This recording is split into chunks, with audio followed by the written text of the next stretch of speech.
ইসলাম শিক্ষা বইয়ের যে 15 পৃষ্ঠায় যে কাজগুলো রয়েছে সাওম সম্পর্কিত সেই কাজগুলোর সমাধান করার চেষ্টা করব। তো এখানে ক নম্বরে বলেছে বিভিন্ন প্রকারের সাওমের তালিকা তৈরি করি, কাজটি জোড়াই করি।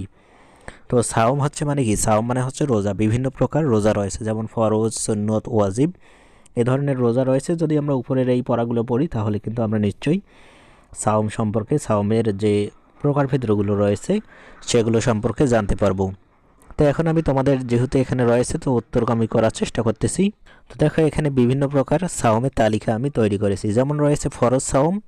ফরজ সাওমটা কি সেটা আমি এখানে দিয়েছি, রমজান মাসের রোজা ফরজ সাওম। তোমরা যে ছকটা রয়েছে সেই ছকের মধ্যে লিখবে অথবা খাতায় এগুলো লিখে নিবে।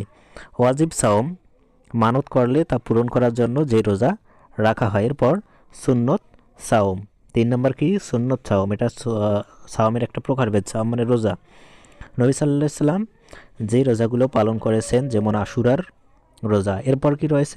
নফল সাওম, সওয়াবের উদ্দেশ্যে স্বেচ্ছায় রাখা রোজা। এরপর মাকরু সাওম, তো যে দিনে রোজা রাখা অপছন্দনীয়, যেমন শুধু শুক্রবার রোজা রাখা। এরপর কি রয়েছে? হারাম সাওম, যে দিনে রোজা রাখা নিষিদ্ধ, যেমন ঈদুল ফিতর ও ঈদুল আজহার দিন।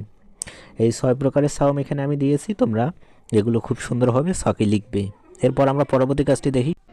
শিক্ষার্থীরা, তোমাদের প্রতি আমার একটি অনুরোধ, তোমাদের জন্য একটি স্টাডি গ্রুপ খোলা হয়েছে। এখানে বিভিন্ন স্কুলের শিক্ষার্থীরা থাকবে, তারা তাদের সমস্যার কথা এখানে শেয়ার করতে পারবে। তোমরাও চাইলে এখানে জয়েন হতে পারো। এখানে তোমরা তোমাদের সমস্যা, তোমাদের মতামত বা তোমাদের কোনো যদি প্রবলেম হয় সেটা শেয়ার করতে পারো। সেখানে আমরা সবাই মিলে তোমাকে সাহায্য করতে পারি। গ্রুপটির লিংক এই ভিডিওর ডেসক্রিপশন বক্সে অথবা প্রথম কমেন্টে দেওয়া থাকবে। তোমরা চাইলে এই ফেসবুক গ্রুপে জয়েন হয়ে পড়াশোনার ক্ষেত্রে অনেকটা এগিয়ে যেতে পারো। ধন্যবাদ। তো এরপর খ নম্বরে আমাদেরকে আরও একটি কাজ দিয়েছে, সেটা হচ্ছে সাওম পালনে বর্জনীয়, মানে যে সমস্ত কাজগুলো করা যাবে না, ও করণীয় মানে সাওম পালনের সময় আমরা যে কাজগুলো করব সেটা একটা তালিকা তৈরি করব। এখানে সাওম পালনের বর্জনীয়গুলো লিখবো এবং এখানে সাওম পালনে যেগুলো আমাদের করতে হবে সেগুলো আমরা লিখবো। তো এটারও আমরা উত্তর দেখার চেষ্টা করি। তো প্রথমেই আমরা সাওম পালনে যে সমস্ত কাজ বর্জনীয় সেগুলো দেখব। তো আমরা বর্জনীয় যে ছকটি রয়েছে সেখানে বর্জনীয় বিষয়গুলো লিখবে। মিথ্যা বলা বা গীবত করা, সাওম পালনের সময় মিথ্যা বলা বা গীবত করা যাবে না। ঝগড়া বিবাদ ও খারাপ আচরণ করা, মানে এগুলো করা যাবে না, এগুলো আমরা বর্জন করব। অশ্লীল কথা বলা ও খারাপ কাজ করা, ইচ্ছাকৃতভাবে পানাহার করা, অন্যায় কাজ ও পাপ কাজে লিপ্ত হওয়া, অহেতুক সময় নষ্ট করা। তো এরপর আমরা যেটা করব, সাওম পালনের সময় আমাদের করণীয়গুলো আমরা করব। আল্লাহ সন্তুষ্টির উদ্দেশ্যে সাওম পালন করা, সাহরি খাওয়া ও ইফতার করা, নিয়মিত 5 ওয়াক্ত নামাজ আদায় করা, বেশি বেশি দোয়া ও কুরআন তিলাওয়াত করা, সত্য কথা বলা ও ভালো কাজ করা, ধৈর্য ধারণ করা ও অন্যকে কষ্ট না দেওয়া। তো এই কাজগুলো কি করব? আমরা সাওম পালনের সময় করব।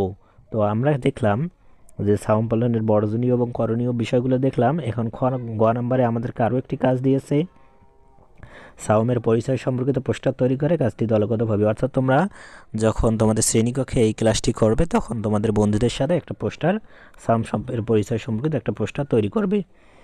তো আজকের ক্লাস এই পর্যন্ত। পরবর্তীতে আমরা জাকাত সম্পর্কিত যে কাজগুলো রয়েছে সেগুলো নিয়ে আলোচনা করব। এই সবগুলো ক্লাস কিন্তু তোমরা আমার এই চ্যানেলের ভিতরে প্রবেশ করে পেয়ে যাবে, অথবা এই ভিডিওর ডেসক্রিপশন বক্সে পূর্ববর্তী ক্লাসগুলোর লিঙ্ক পাবে, সেখান থেকে তোমরা করে নিবে। তো এছাড়াও কিন্তু অনুশীলনীর সমাধানগুলো খুব শীঘ্রই দেওয়া হবে। চ্যানেলটি সাবস্ক্রাইব করে রাখো। ধন্যবাদ।